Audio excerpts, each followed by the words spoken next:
Kunja Bihari Madhava Kunja Jaya Radha Madhava Kunja Bihari Madhava Kunja Bihari Gopi Jana Ballabha Girivardhari Gopi Jana Ballabha Girivardhari Gopi Jana Ballabha Girivardhari Gopi Jana Ballabha Girivardhari Yasodhanandana Brajajanarandana Yasodhanandana Brajajanarandana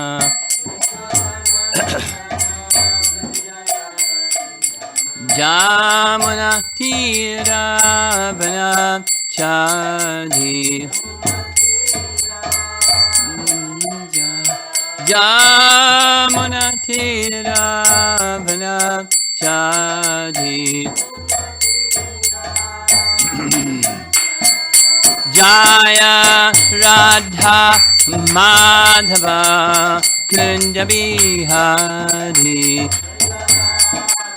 Madhava Kunja Bihari Jaya Radha Madhava Kunja Bihari Madhava Kunja Bihari Gopi Jana Ballabha Girivardhari Gopi Jana Ballabha Gopi Jana Ballabha Girivardhari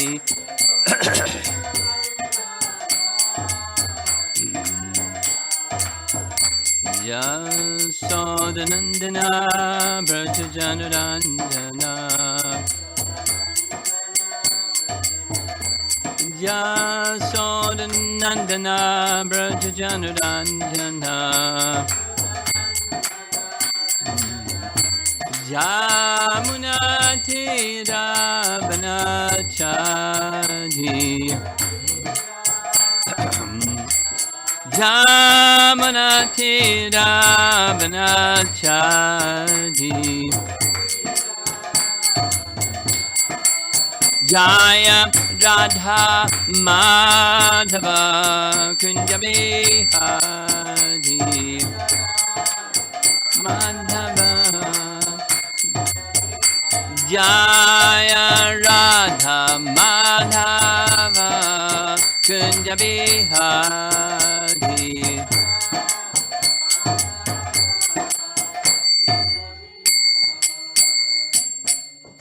Jayom Vishnupad Paramahamsa Hari Vajagacharya Astatharasata Sri Srimad His Divine Grace Sri Bhakti Vedanta Swami Srila Prabhupada Ki Gaur Pimanandi.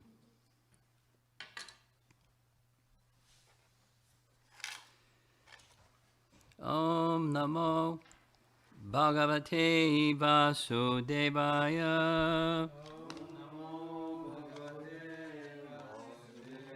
Om Namo Bhagavate Vasudevaya. Om Namo Bhagavate Vasudevaya.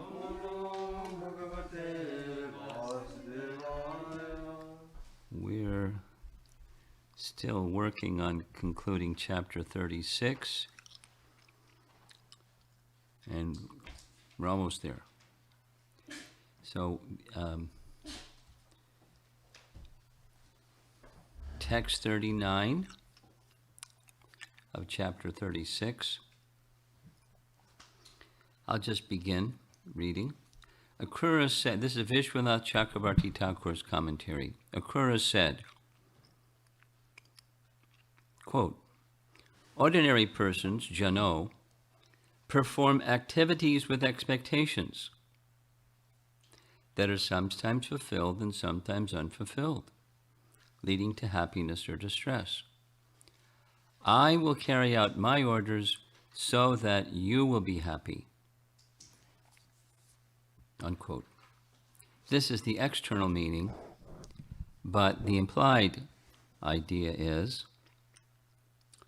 you are no different than a low animal, jano or jantu. Another meaning is, quote, I will execute this order of yours since you are indeed fortunate and you are going to become joyful, unquote. This is the external meaning.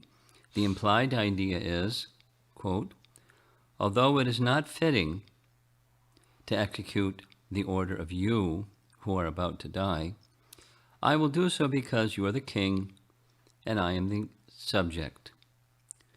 Another meaning is, quote, though your desires will not be fulfilled, mine will be fulfilled, so I will carry out your order. And his desire is he wants to see Krishna.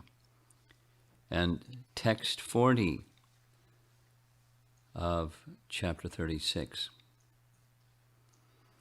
Shukadeva Goswami said,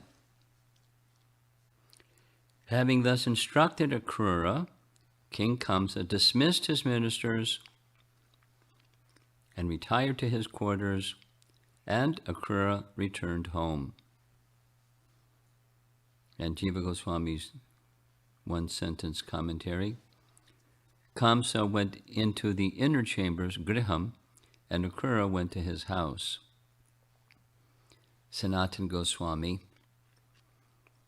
writes, the use of the word cha twice indicates that both parties were equally important, equally instigating his ministers, and Akrura, being skillful at bad advice, he was inviting death. Kamsa went to his house, Graham, and Tata, Akrura went to his house. And now we're going to enjoy hearing Gopal Champu summarizing all of this. Snigdakanta is the speaker, and it's the very beginning of chapter 31. Snigdakanta began speaking in the morning. In this way, Krishna, the friend of Gokula, full of bliss at every moment, revealed pastimes of the highest prema during his 10th year. When all the proud demons had been killed, Kamsa, absorbed in killing his enemy, called Arista and Kesi, whom he had reserved as his best demons, and spoke to them with anger and fear.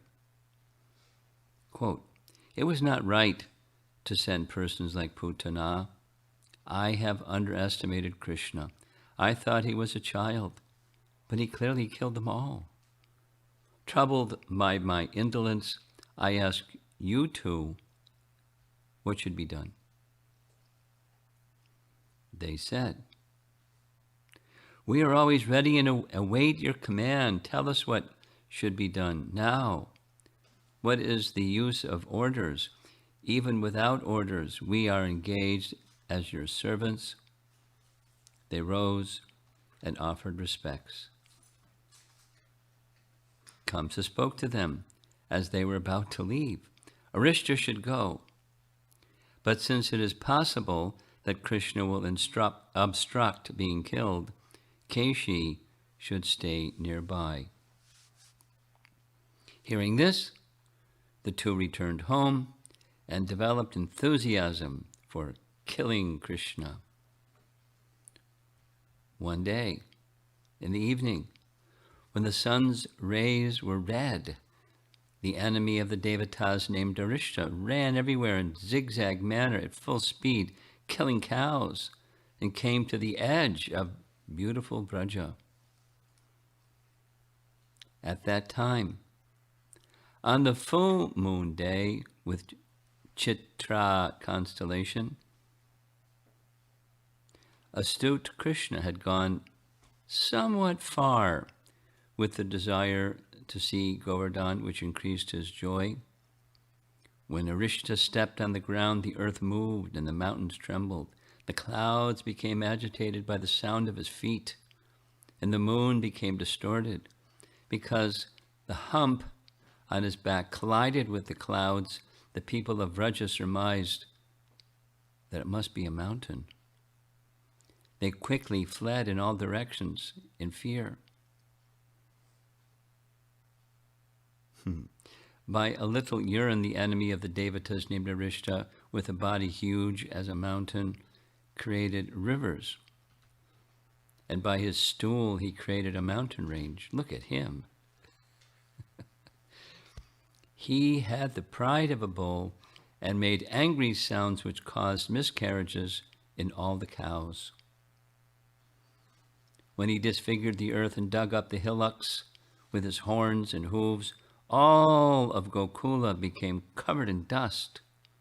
The earth split wherever he placed his hooves.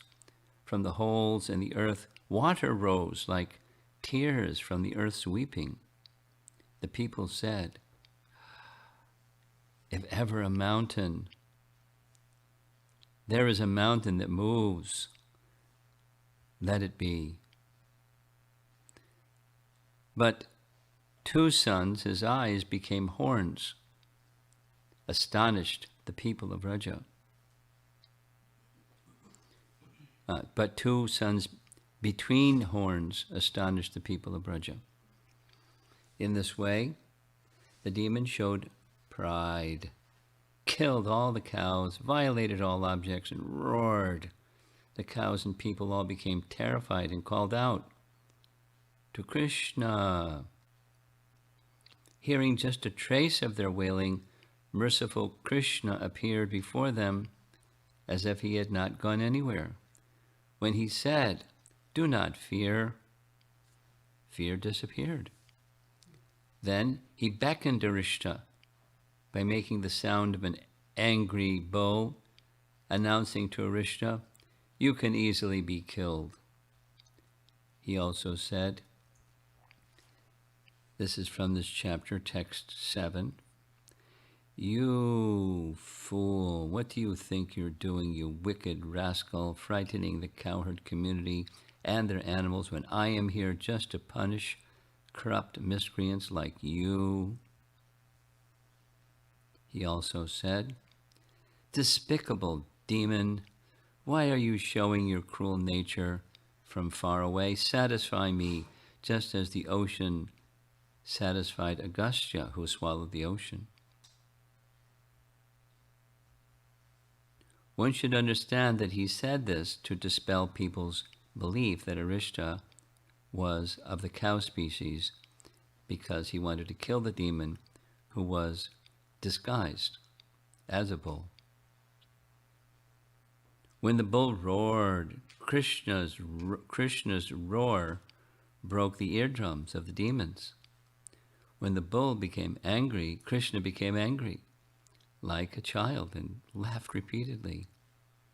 Placing his arm on a friend's shoulder, Krishna laughed loudly. This increased Arishta's anger, but destroyed the worries of his friends. Waving his tail, the bull raised clouds of dust. Wounding the earth with his thunderbolt hooves, which were like shovels, he came running towards Krishna. Krishna became hard as a thunderbolt as Arista approached, and sounded like thunder against the bellowing of his adversary. Not only did Krishna laugh, but his friends, holding his shoulder, also laughed. When Arista came close, Krishna firmly grabbed his horns.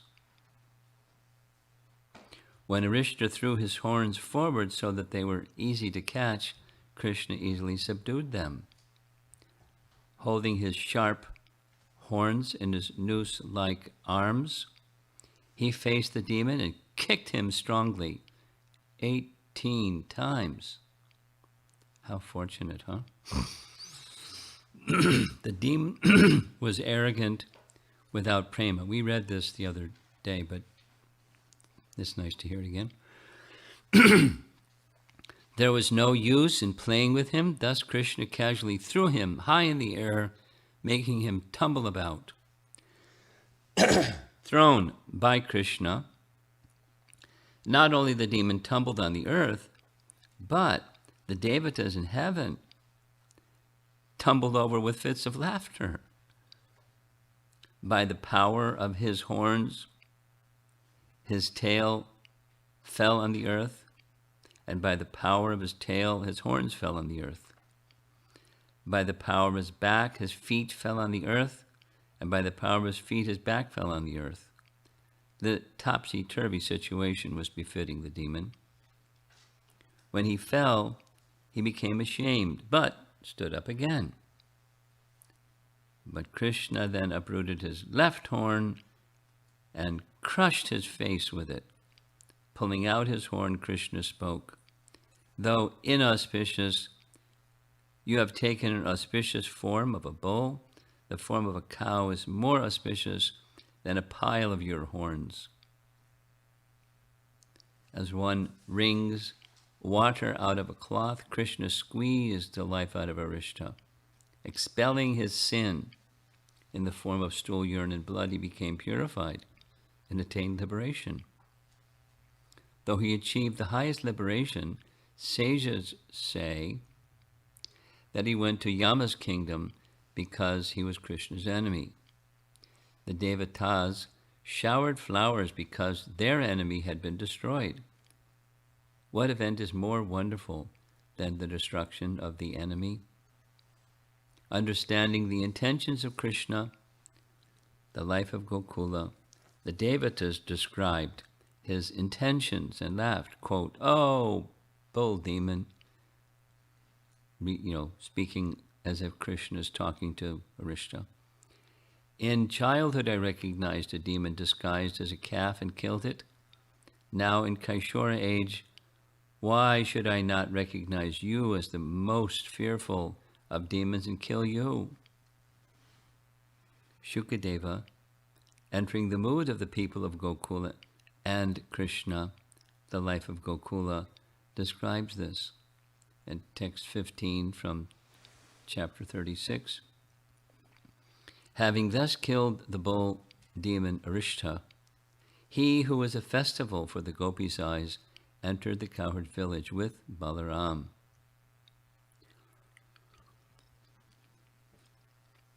When Krishna, who was praised because of his excellence in the auspicious killing of the enemy, entered Braja, all the people became overjoyed and began speaking.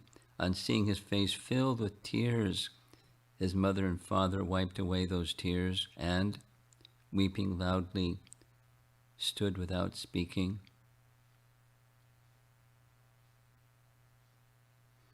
The reciter concluded the story. "O Nanda, your son is worthy of praise because he protected the devatas and killed their enemy. When Arista was killed, Krishna did not give up absorption in his pastimes. His mood of bravery extended to the killing of Arista. The demon could not even approach him. Though Krishna remained absorbed in his pastimes, the place of the fight became contaminated with sin by the touch of Arista. When struck by Krishna's heel, the place split and became separate. This place became sacred and became capable of fulfilling all human goals. That's Shamakund.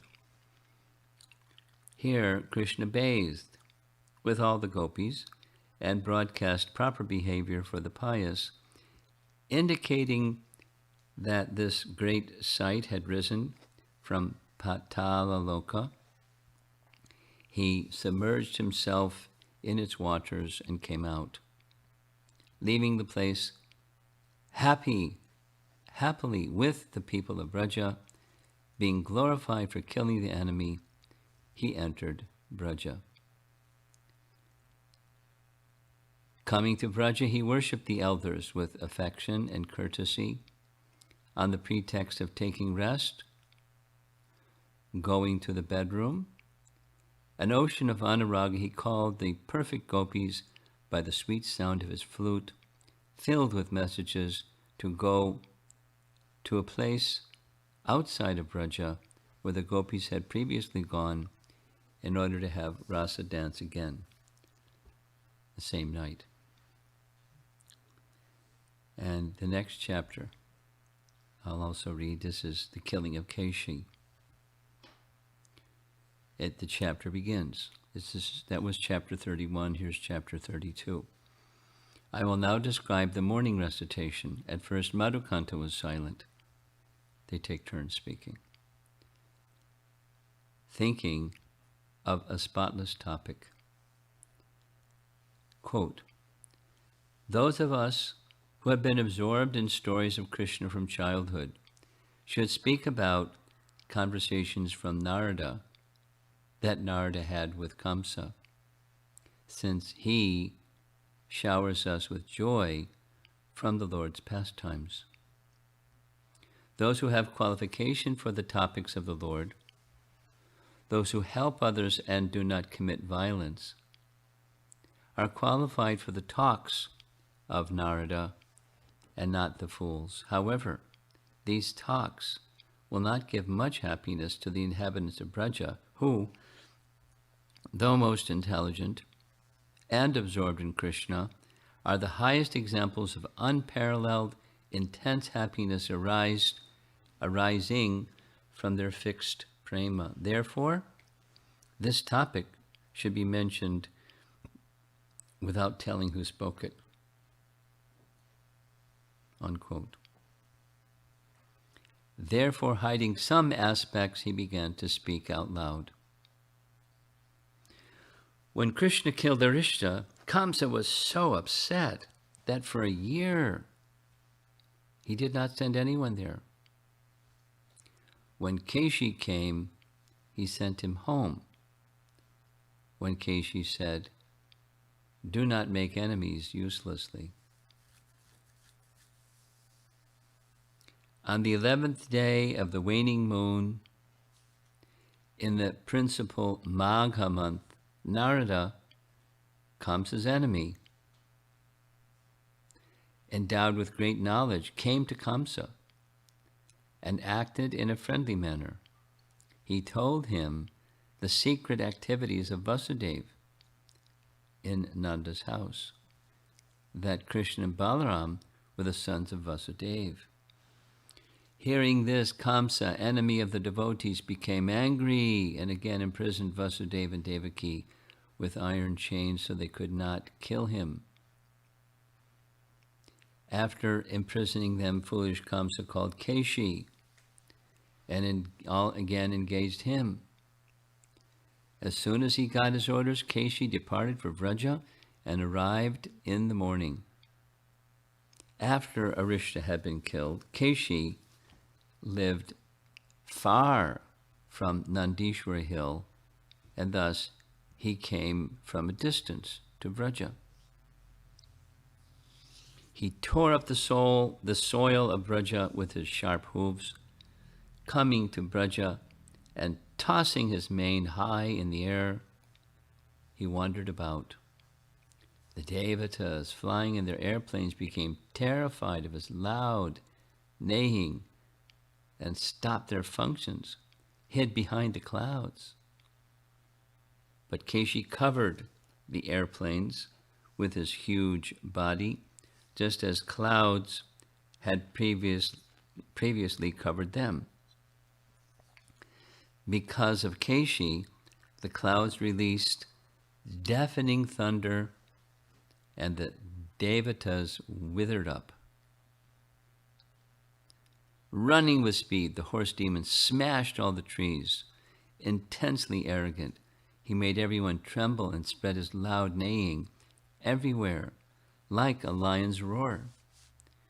When the roaring spread, the cows leaped from the stables, which had unbreakable wooden bolts and huge rough doors, which were difficult to pass, which were surrounded by fortresses of tall trees, having thick trunks and massive branches, and immediately fled to the forest in extreme panic. Not considering the difficulty in leaving the place, the horse demon entered the edge of Vraja and galloped around searching for Krishna, the killer of Arista. Because the cows ran away, Nanda and the cowherd men, full of lamentation, immediately came out of their houses and went towards Kesi with caution. Then Krishna, who destroys the happiness of the demons, passed all others at full speed and went in front, passing Balaram. He appeared astonishing as he faced the demon. The people of Vraja, feeling intense pain, tried to prevent Krishna from going in front of the demon. They spoke, quote, "The horse's hairs are as hard as thunderbolts. He can defeat Indra. At his neighing, the Devatas in Swarga are defeated and leave the road. You are like a tender young tala tree growing in a shady place. Do not immediately go from the town and face the demon." As inauspiciousness got closer, an argument arose between Yashoda and Krishna. This is the song part. "Oh son, where are you going?" "Oh mother, I see a horse. It appears to have bad intentions." "But what are we going to do, mother? The horse does not have a rider." "Go to the house." "Mother, I am without knowledge of what is beneficial." "No, am I without knowledge of what is beneficial?" Losing her self-control and showing boldness, Yashoda spoke to Nanda. "O King of Vraja, you are the master of the house from childhood. I have not addressed you with any impolite words, but today I am revealing my desire. Please hear. Why do you not catch and hold the boy with all his friends? Why does no one else go to the horse? From time without beginning, the brother of Balaram has destroyed the demons." Thus, on hearing her words, giving faith to her with a smile, Krishna, the object of faith for the universe and giver of joy to all, regarding the demon with disdain, beckoned him to come close. Called by Krishna, the demon began scolding him. Internally, the demon was defeated by Krishna's power, but did not tremble before him because he thought he was brave. Coming close to show his prowess, he then ran to a space on the bank of the Yamuna. He galloped to the space near the river because he could show his power by running a great distance. Ascertaining Krishna as the performer of action, the enemy of the Devatas, with great pride, roared like hundreds of thousands of lions. The demon wanted to approach them, toss them about, and then swallow everyone at once. Not able to tolerate this, Krishna roared like a lion. Glaring at the demon intensely, he faced him and challenged him. All the distressed people of Vraja followed Krishna. The demon, seeing him coming, became blind, unable to see or hear. In that condition, he came before Krishna and spoke in anger. The demon surpassed the sky and spread everywhere. He opened his mouth as if to swallow the sky. He attacked the sky with his hooves. Krishna countered all his moves. And as ocean waves tossed piles of foam, Krishna threw the strong demon high in the air as if he were a bunch of dense hairs with his feet and tail upwards. The demon landed 100 dhanus away. Dhanu is a bow. Regaining consciousness, Kesi stood up. With gaping mouth, he charged Krishna. Krishna shoved his left arm into his mouth like a snake entering a frog's mouth. In the spirit of Vira Rasa, Krishna's arm, like a divine snake, grew large in the demon's throat. Because of the arm's power, Kesi's teeth fell out, as if he were afflicted with poison. His senses stopped functioning. His body began to shiver. Old age approached and death waited. When Krishna's arm blocked Kesi's throat, all the demon's organs burst open. It seemed that, out of grief for the blocked throat, all limbs were obedient to it. Did his life air leave, thinking that Krishna's arm, which blocked Kesi's throat, was the destroyer of the life airs of the universe? Quote, one door named the throat was blocked. Will we make many doors so we can get out? No, rather it's a statement. We will make many doors so that we can get out. The senses then made many holes in the body and left. When the life air left the body, similar to a house, Krishna's arm, like a guest, also left the body. Except for the master of the body, the life air, the house was completely destroyed. By good fortune, the subtle body was also destroyed.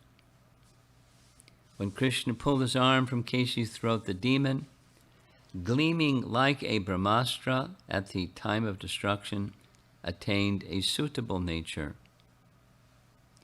It is proper that the demon expelled stool, giving up all impurity when he died. The mercy that Krishna shows to the demons by giving them liberation is beyond reasoning.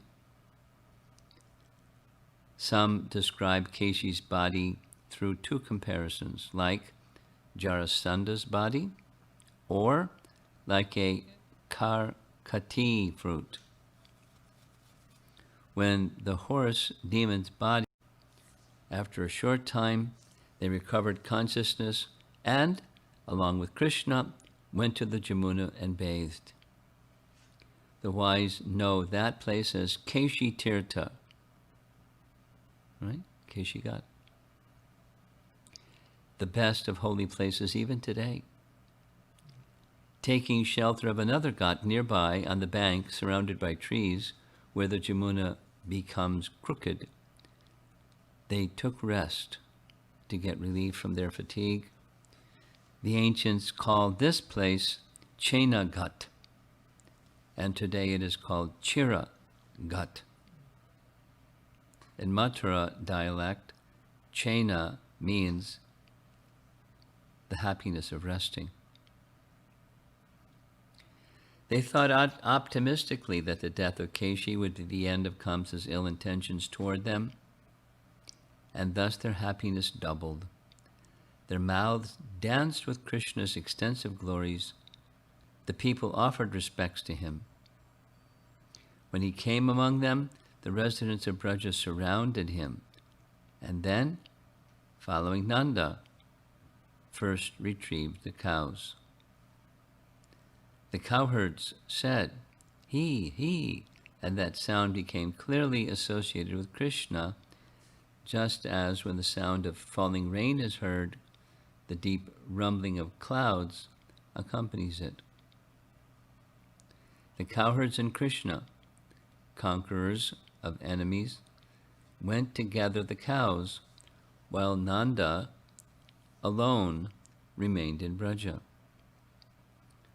Hearing of Keshi's death, Kamsa became alarmed.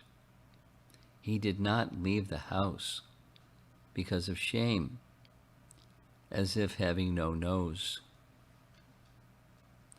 The speaker concluded, "Oh, King of Braja, this son who made Keshi an associate of Yamaraj makes all desires come true."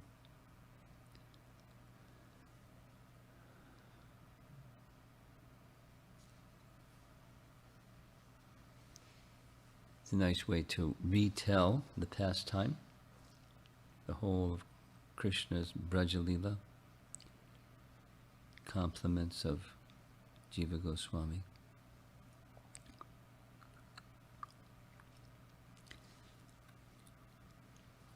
Although the killing of Keshi comes up next, it seemed to fit in with the killing of Arista, because the previous chapter said he sent them both, but we also then heard a whole year passed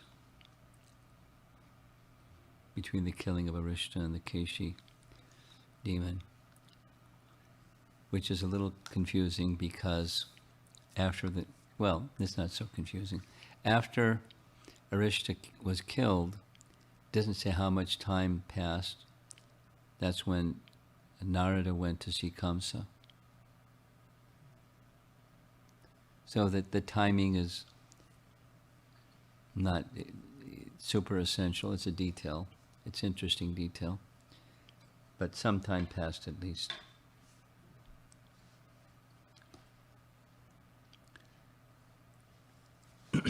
In an earlier section of Gopal Champo, there's details and details and details.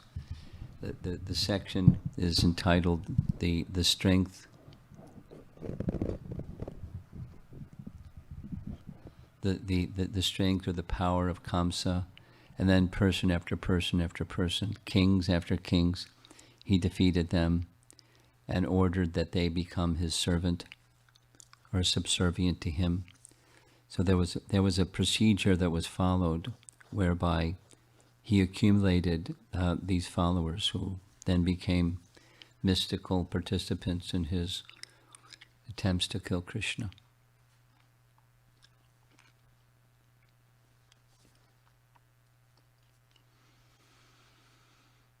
And I completed the little document that says who these demons were in their previous lives there's two main texts. Garga Samhita is one of them, and Brahma Vaivarta Purana is the other. And they there's only there's only a couple that they overlap. Both texts describe their previous lives and they differ. And that's okay.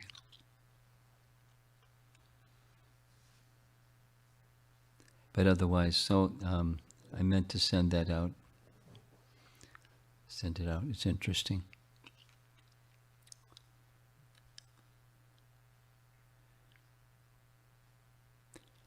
And while it's interesting, the essence, because it's interesting on the fact that these are persons who got a lot of mercy, and they got a lot of mercy by whoever it was that cursed them to become a demon, and then they pleaded for, in many cases, they pleaded for some reprieve, and the reprieve was they would be liberated by Krishna. So it's not they, generally speaking, it's not that they were auspicious personalities. There is some exceptions. They're not, pious persons. There's one description where there were 3 brothers who were Gandharvas, and they were picking flowers in a very special garden, and Parvati became alarmed because it was a garden where she would go and gather flowers to offer. And So some strong guards found them in that garden, and they arrested them and brought them before Shiva. And they pleaded to Shiva, "You please accept the flowers. We didn't know it was Parvati's garden." And he said, "I've already given my word, and so you have to be punished. You have to become demons." That was the curse. But you'll get this benediction that you'll get liberation, because they were Gandharvas who wanted to see Krishna. This is, it's Brahma Vaivarta Purana. So those statements, they're the primary authority that we look to, as we all know, is Srimad Bhagavatam. There's no mention in Srimad Bhagavatam of these things. It doesn't say it's not correct, doesn't say it is correct. So we don't give we don't give the same weight to these references as we do to Bhagavad Purana.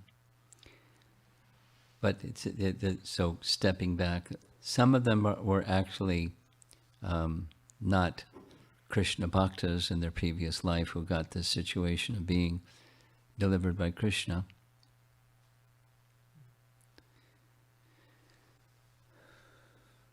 Like King Chitraketu,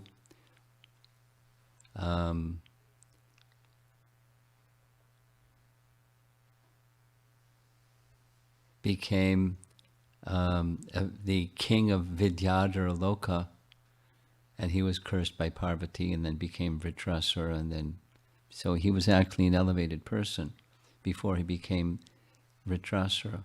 So there's all kinds of different who was somebody in their past life. That was more important is that they get however it happened, the all merciful Krishna gave his mercy to different individuals, and devotees and the demons alike, because it's his nature. He's very merciful. But the interactions with these personalities is the words and the exchanges, and it's all enjoyable by Krishna, and for the protection of the devotees and protection of the brahmanas and protection of the cows. Very involved and charming. Difficulty comes, and then Krishna pulls everybody out of the difficulty. Then comes another difficulty, and then he pulls them out of the difficulty. Just that they're at the brink of falling over a cliff or something. Danger, and then removal of the danger. He gives protection. And they look to Krishna for that protection. And there's different moods. Some become fearful for Krishna's well-being. Some become fearful for the cows. The cowherd boys just laugh. They have different moods.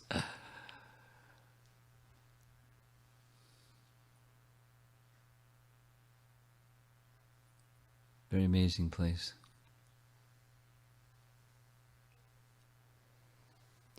So let's see if there's some discussion. We're at 8:15. Yes.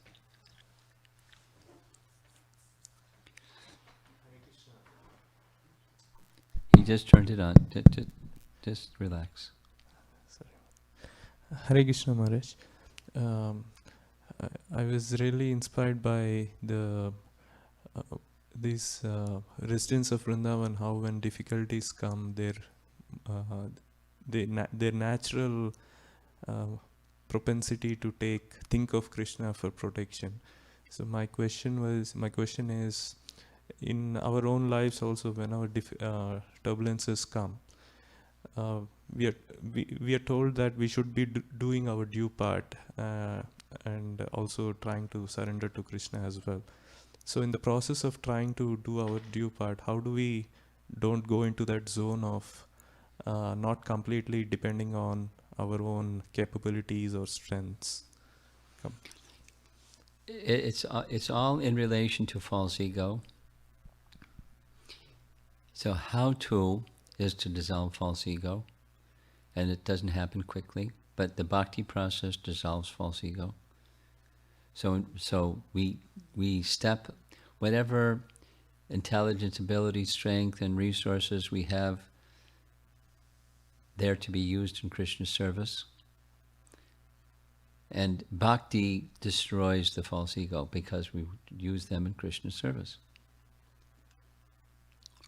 And until then, we're captured by false ego and carried forward in material consciousness and material activities. Okay? Something else?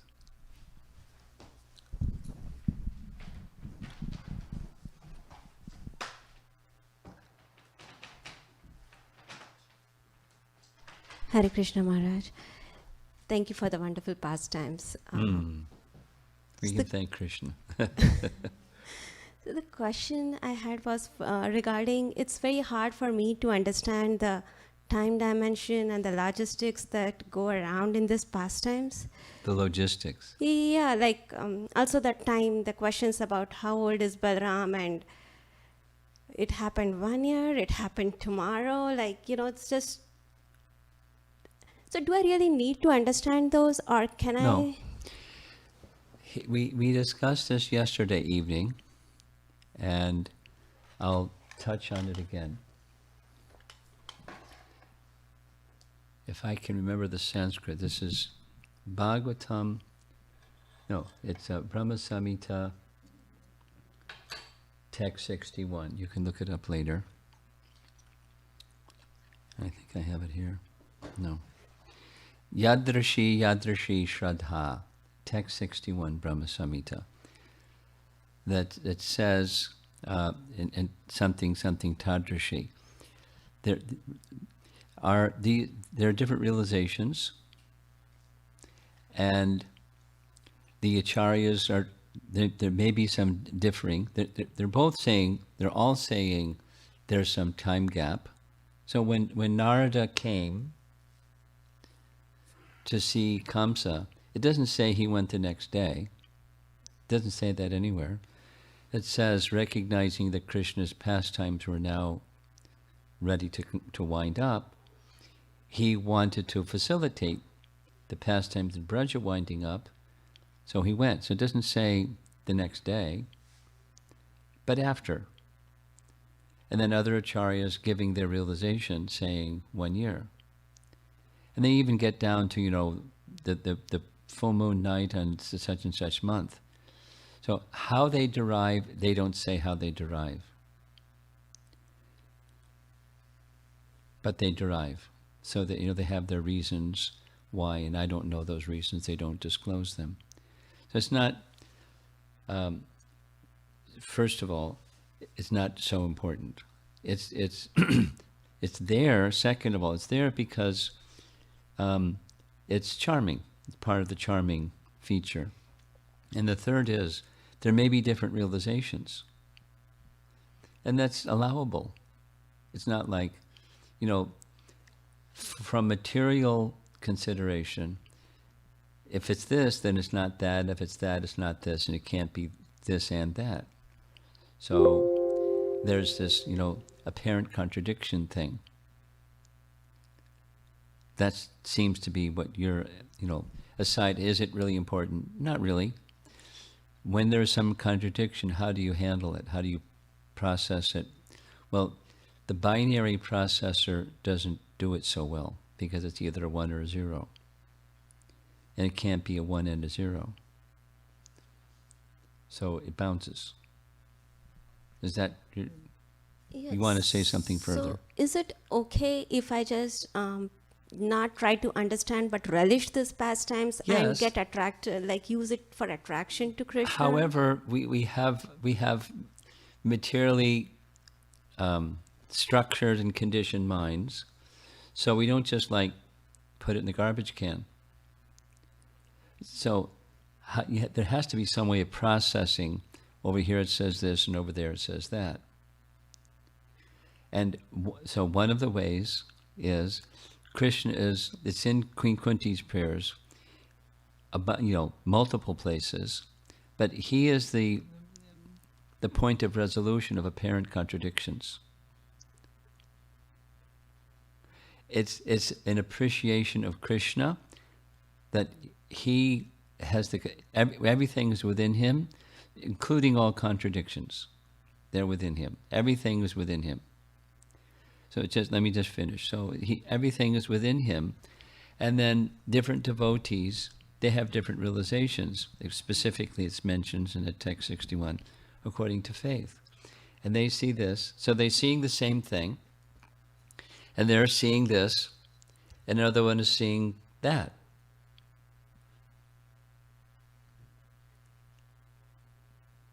I mean, take anything in this world, and scientists.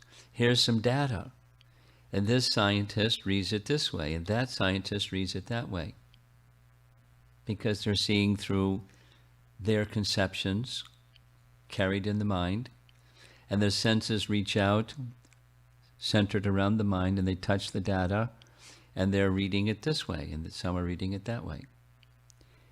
We're accustomed to it in material life. So what about, absolute reality? They have their relationship with Krishna. They have a faith in Krishna, and they're reading the text, and they're in deep consciousness of Krishna. They're not, one is and what isn't. So they have some realization, and they're expressing in their commentary. So how you can process it is two things. Krishna is the place of resolution of all apparent contradictions. And second is different devotees have different relationships with Krishna, and according to their relationship with Krishna, they're perceiving, and they're sharing what they're perceiving. And it's not that if this one's right, then that one's wrong. It's just, I'm just sharing how you can process it besides just putting it in a parking lot and saying, hey, it's not important anyways. I want to get the essence of the pastime. It's another sweetness, as far as I'm concerned. Krishna's interacting directly with the hearts of this pure devotee and that pure devotee that have this relationship, this faith, that faith, and he's revealing things to them. And there's variety even in the same pastime.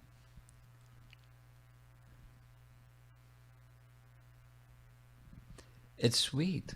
It's not only Krishna's reciprocating differently with the persons in his pastimes, he's reciprocating differently with the pure devotees who are experiencing Krishna's pastimes through the scripture, through sound. And they're there. They're through sound. They're there. And they're experiencing this, and they're experiencing that. And there's variegatedness in the hearts and the minds and the experience of the pure devotees who are writing their commentary. Now, there may be there's multiple options. One is there's some scriptural reference over there that says, so they're not just giving their realization. They're giving without saying, this scriptural reference says this, and therefore I'm saying this. They're not just whimsical. That's not their program. So there may be scriptural references, and so this is something that our acharyas say when there's different scriptural references that may be the basis. Usually, is the basis for their saying anything. It's different kalpas. Scriptural reference over here is speaking of this kalpa. Scripture reference over there is speaking a different kalpa, Deya Brahma, and so there's differences in their descriptions. That's another very clear, like, okay, I can handle that one. Because Krishna appears once in the day of Brahma, and there's different days of Brahma. He has a long life. So there's descriptions of those pastimes in those different days of Brahma. And this commentator is making reference to this, and that commentator that. And there's variegatedness in Krishna's pastimes in different days. There's the same spool, using Prabhupada's word, a theme of rasa and exchange between himself and his devotee or devotees, and there's variety. So that's very sensible. The other is also sensible. But my science-trained binary processor mind can handle much more easily. It's a different, the scriptural references are different because it's different days of Brahma. Fine. And the commentator is sharing without necessarily detailing, over here, this is where the reference says, so now I'm saying this.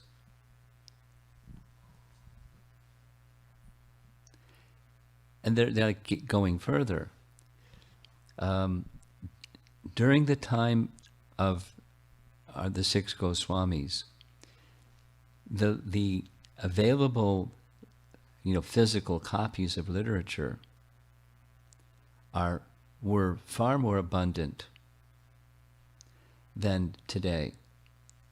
And Jiva Goswami specifically writes this. Many of the comments that he makes, this is in the Sandarbhas, are derived from Madhvacharya, and the library of Madhvacharya burned in a fire. Providence. So he says specifically, those particular scriptures I have not seen physically, but I trust in Madhvacharya, and that he has seen physically, he makes reference to these, and so I make reference to these. But our acharyas make reference to scripture, not just subjective realization. But how, even the scripture, how do you understand scripture? It's going to be, you follow. So it adds, to me, it just adds to the sweetness. It doesn't add to the confusion. How's that? Thank you, Maharaj. Yeah, so I'm understanding, is it like a different flavors of the same pastime, maybe different days of Brahma, Yes. and also with the different, how each person, each devotee perceives it. So it's just the same pastime, but Yes. different flavors. Yes. They may perceive the scripture differently. They may, because some of our acharyas had the capacity to not only see the pastime, but enter into the pastime through sound. There's a technical way of describing that, but they can enter into the pastime. And their experience of the pastime is a little different. Now, that may not be where those discrepancies of details are, but they have an experience, and that's what they're writing in their commentary. It's not creative writing 101. Okay? Thank you, Maharaj. Okay. I had one more question, Maharaj. Sure, Is it okay? sure, go. Okay. So the other question was regarding the pastime of Brahmaji, when the cowherd boys. Yes. So how Krishna made Brahmaji forget about that Krishna is the supreme personality of Godhead for other purposes. So I was thinking, when Krishna can, even Brahmaji, like great personalities, can forget about Krishna at his will, how can I be sure that when I'm dying, I would be able to remember Krishna? Well, the two aren't exactly matching. Here's why. We know, even before the creation began, Brahma became fully self-realized. And he spoke Brahma Samhita.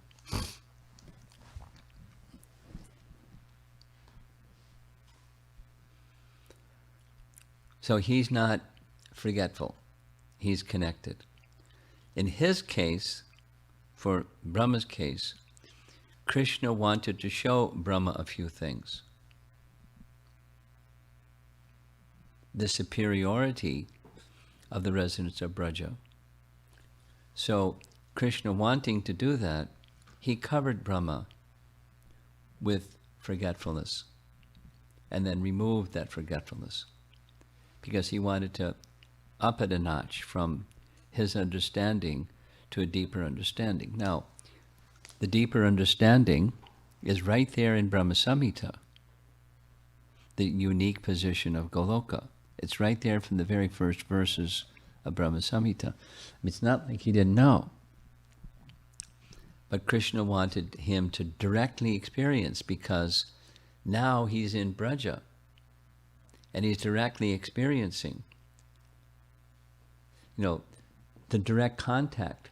There's some Sanskrit terminology which I'm not remembering right now, but it's discussed in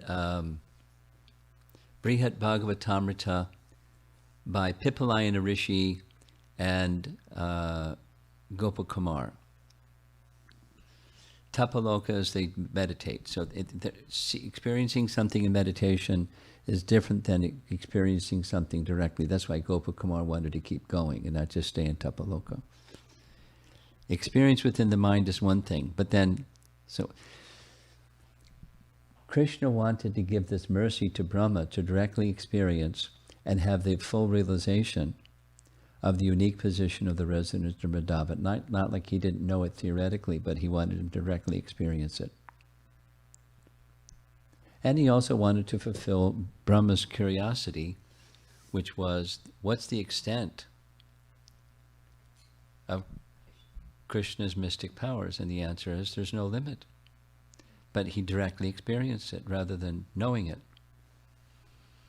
So there was multiple things going on. So it was, Brahma was covered by Krishna's forgetfulness potency. So he could experience those things and speak wonderful verses, which are celebrated verses. So Krishna wanted, so that's Brahma. So if you become a pure devotee, or one who becomes a pure devotee, if Krishna wants to cover you for a moment so that you become forgetful, so Krishna can achieve something through you, no problem. Well, Balaram, he became covered by Yogamaya. Where for a whole year he didn't know what was going on. And then Krishna withdrew the Yogamaya potency, and then he could understand what's going on, etc. So that's different than you. And so for you, what's the assurance that you'll remember Krishna? Well, we're depending upon Krishna. And we may remember, we may forget. So what do you want to do about you may remember, you may forget. You practice the prayasa, you make effort, and you depend on Krishna's mercy. That's what you do. Yeah, thank you.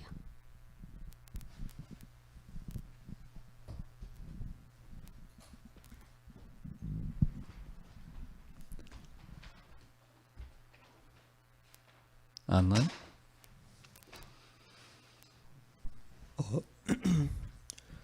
There's a two-part question Okay. from Amara Mataji. And she says, all contradictions are resolved in Krishna. That's like the statement. And then the first question is this an indication of his almightiness? Yes. And the second question, in excruciating hours of tribulations, what aspect of Krishna's nature can a devotee hold on to unflinchingly?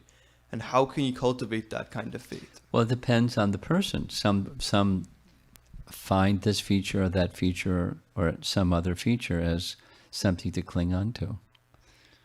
There's not a right or a wrong answer. Krishna is, in fact, unlimited. And even an individual, at one time this and another time that, may be the feature of Krishna that you cling on to. But overall, whatever the feature, there's his merciful nature, and the feature that your mind can cling to must and will include his merciful nature. It's just his nature. Just like, can your children think of you when they're in a difficult situation?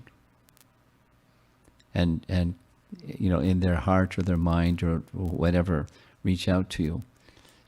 by nature, you're not going to turn the other way. You're an affectionate mother, and so you're there. So similarly, Krishna's there. It's his merciful nature. Cling to the merciful nature of Krishna. There may be other aspects. Krishna's name, etc. Krishna's deity form, etc. That's it. Okay. We have something over here.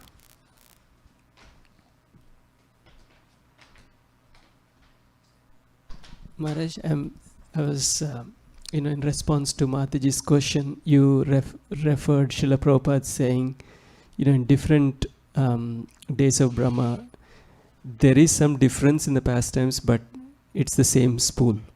That, as Prabhupada said. Yes. It's a general wondering, like, I'm just wondering, like, why does it even have to be same spool also? Why can't, the Lord is unlimited.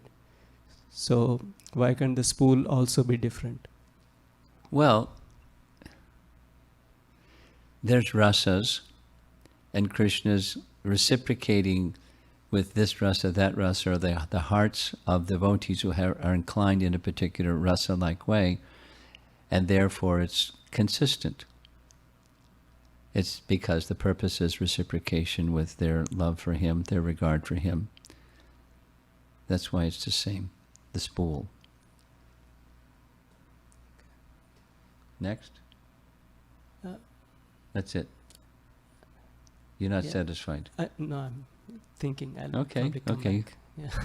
Something further, or you're done? No, I'm Okay. Someone else? Yeah. Krishna Maharaj. Maharaj, this is about the duplicity. About the whiz? Duplicity, like... Duplicity. Yeah. So I was just wondering, like, it's like for me, sometimes I act differently, and with some people I am not in and out same, like... So, what is an expectation as a devotee? Like, Well, duplicity doesn't... The fact that you conduct your activities one way with one person, another way with another person, doesn't mean duplicity. How you act with children, and how you act with a friend, and how you act with your family members, it's relationship specific and particular specific. It's just fine. Oh. It's fine. Duplicity means there's a purpose of deception. It's the intention of misleading. Okay? yeah, thank you. Prabhupada ki jai.